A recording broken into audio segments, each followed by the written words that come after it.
Next video سے آپ کو ویلکم کرتا ہوں اپنے اس چینل میں. امید ہے آپ سب خیریت سے ہوں گے. ایک اور اچھی خبر کے ساتھ حاضر ہوں. بہت اچھی خبر ہے. یہ اسپیشل خبر بنانے کا یہی مقصد ہے کہ یہ کافی اچھی خبر ہے. اس کی وجہ سے بہت سارے ہمارے دوست جو ہیں، بھائی جو ہیں پاکستانی، وہ پریشان تھے اور ان کے لیے یہ ایک بہت اچھی خبر ہے. اس وجہ سے میں نے مناسب سمجھا کہ شارٹ سی ویڈیو ہے لیکن ایک سیپریٹ ویڈیو بناؤں تاکہ ان دوستوں کی پریشانی ختم ہو سکے. 5 جون 2024 میں ایک قانون پاکستان میں پاس ہوتا ہے کہ تمام اسائلم سیکرز، ازیل والے جو کہ مختلف طریقوں سے دوسرے ملک میں گئے ہیں، یعنی کہ لیگل طریقے سے نہیں گئے، ڈنکی وغیرہ لگا کے پہنچے ہیں، وہ کسی دوسرے ملک میں جا کے اسائلم یا ازیل اپلائی کرتے ہیں، ان سے پاکستانی پاسپورٹ رینیو کروانے کا اور نیا ایشو کروانے کا رائٹ چھین لیا گیا تھا، جو کہ کافی زیادہ غصے والا اور بہت زیادہ پریشان کن اوورسیز پاکستانیوں کے لیے یہ بیان تھا اور یہ قانون تھا جس پہ کافی بڑا ری ایکشن آیا اوورسیز پاکستانیوں کی طرف سے.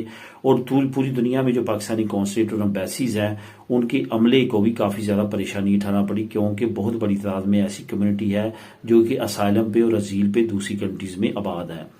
انٹرنیشنل لا کے مطابق بھی حکومت پاکستان ایسا نہیں کر سکتی کہ وہ بائی رائٹ سٹیزن شپ کسی بھی شہری کی اس وجہ سے چھین لے کہ وہ دوسرے ملک میں جا کے اسائلم یا ازیل کیوں اپلائی کر رہا. حالانکہ یہ UN چارٹر کے مطابق یہ یونائٹڈ نیشن کا قانون ہے کہ کوئی بھی شہری اگر اپنے ملک میں پریشان ہے، دوسرے ملک میں اس کو جانے کا موقع ملتا ہے تو وہ وہاں پہ جا کے اسائلم یا ازیل لے سکتا ہے.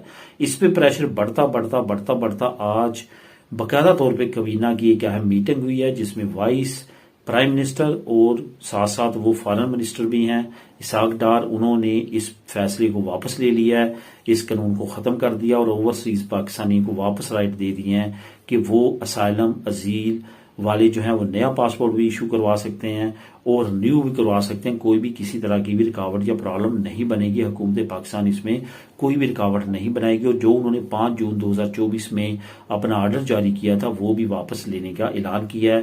اس طرح سے اب اوورسیز پاکستانیوں کے لیے جو لٹکتی ہوئی تلوار تھی پاسپورٹ کی صورت میں کہ وہ نہیں لے سکتے، رینیو کروا سکتے، نیا ایشو کروا سکتے، وہ ختم ہو چکی ہے. اب آپ کے لیے یہ گڈ نیوز ہے کہ آپ اس سے فائدہ اٹھا سکتے ہیں.